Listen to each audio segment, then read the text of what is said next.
Assalamualaikum warahmatullahi wabarakatuh. Perkenalkan, nama saya Triwinarni, mahasiswi alih kredit angkatan 6 Universitas Kusuma Wisada Surakarta. Nomor induk mahasiswa AB 221100. Di sini saya akan menjelaskan tentang persiapan menjadi orang tua. Alat yang disiapkan yaitu catatan dan leaflet. Silakan masuk. Waalaikumsalam. Saya tutup. Silakan ya. Kalau tutup pintunya ada teman. Lama saya tutup. Itu saya tutup, Bu. Sama suaminya ya? Ya, ini suami saya, Bu. Perkenalkan Ibu, nama saya Triwinarni yang bertugas saat ini. Ada yang bisa saya bantu? Iya, Bu. Saya kan sudah 2 bulan ini menikah. Ya.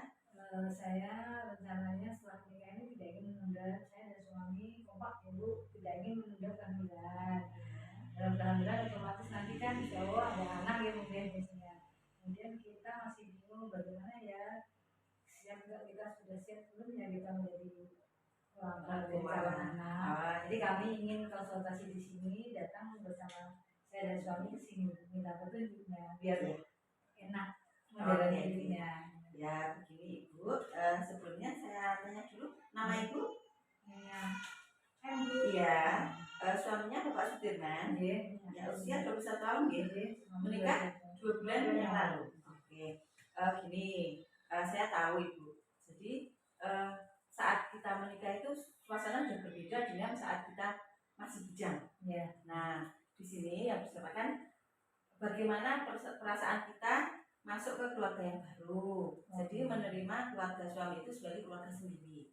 Dan kita juga ini harus mempersiapkan caranya bagaimana kita masuk ke lingkungan yang baru. Misalkan tadinya masih ikut orang tua, sekarang sudah hidup dengan suami, berkeluarga, dan dengan lingkungan yang baru pula. Jadi harus bisa beradaptasi ya Pak, ya Bu? Iya Mas ya. Terus yang perlu dipersiapkan sesuai keinginan Ibu yaitu segera hamil, itu persiapan kehamilannya, persiapan fisik, persiapan gizinya, imunisasi, kebersihan organ reproduksi, terus mental Ibu terutama saat hamil nanti. Jadi begini, fisiknya itu harus dipersiapkan sebaik mungkin untuk menghadapi kehamilan dan nanti menerima bayi dengan menyusui. Jadi misalkan ada kekurangan gizi harus segera diperbaiki. Terus yang kedua mengenai gizinya, yang tadinya itu kalau sebelum hamil atau kita itu masih bujang itu kan menjaga ada diet ya Bu ya. Tapi sekarang karena kita menghadapi kehamilan, gizi harus penuh, harus lebih baik. Kandungan nutrisi asam folat, vitamin, protein, mineral itu harus cukup. Gitu.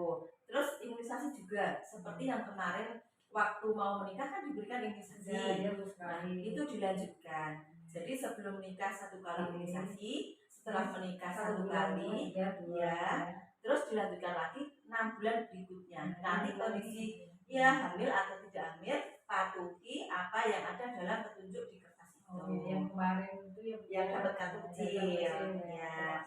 Terus ini untuk kebersihan organ reproduksi. Jadi biasanya ada masalah kalau hamil itu biasanya organ lebih lembab seperti gerah itu harus lebih sering kita membersihkan.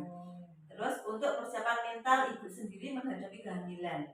Nah ini yang penting Bu, apa harus Bapak ketahui juga. Biasanya kalau hamil itu aneh-aneh maunya, namanya ngidam itu kadang ada kadang enggak. Jadi tidak bisa disamakan antara satu ibu dengan ibu yang lain. Jadi harus menerima. Kadang istri juga manja, itu suami harus siap. Tapi di situ tidak ada unsur pengen manja itu enggak, tapi memang ada perubahan hormon yang tidak disadari dan itu menimbulkan suatu kebiasaan yang berbeda dari sebelumnya. Gitu ya. Terus lagi ini menjadi orang tua itu harus memikirkan kebutuhan juga. Jadi Bapak tugasnya memberikan kecukupan secara finansial kepada istri atau keluarganya nanti. Jadi di sini misalkan ibu itu selanjutnya hamil, persiapkan untuk tabungan kehamilan. Walaupun masih punya BPJS, tapi kan kebutuhan nutrisi dan lain itu harus di cover semua. Jadi kebutuhan lebih banyak dan perlu dipersiapkan sejak dini. Nah, terus terus ini untuk persiapannya, apakah Bapak Ibu punya jaminan? Sudah ada, kita tiap bulan ya Mas ya. Jadi nanti kalau misalkan sudah hamil, dipatuhi harus periksa rutin, harus mendapatkan obat, tambah darah, vitamin-vitamin, dan itu menunjang untuk proses kehamilan supaya lancar. Nah, dari situ penjelasannya ada yang perlu ditanyakan lagi? Kelihatannya cukup. Cukup ya Mas. Nah, mulai dari sekarang diusahakan untuk kehidupan ke depan lebih baik. Terus ada yang ditanyakan? Kelihatannya kita sudah paham bahwasanya kita harus hidup berdampingan dengan keluarga besar kita. Kemudian merencanakan ke depan bahwa kalau kita nanti hamil butuh juga finansial untuk gizi yang baik, butuh uang, kemudian setelah anak kita lahir juga butuh nutrisi dan lain-lain. Kedepannya lagi juga butuh biaya sekolah dan lain-lain. Jadi hidup hemat, berkualitas, kemudian bertambah, harus produktif dan lain-lain. Nah, kalau sudah, saya kira cukup penjelasan dari saya. Nanti sewaktu-waktu misal ada yang belum jelas bisa berkunjung kembali. Terima kasih Bu. Terima kasih Bu. Kita pamit ya Bu. Sama-sama. Pamit. Terima kasih Bu. Waalaikumsalam. Waalaikumsalam. Waduh, aku saya mau mati dulu. Demikian penjelasan mengenai cara menjadi orang tua. Wassalamualaikum warahmatullahi wabarakatuh.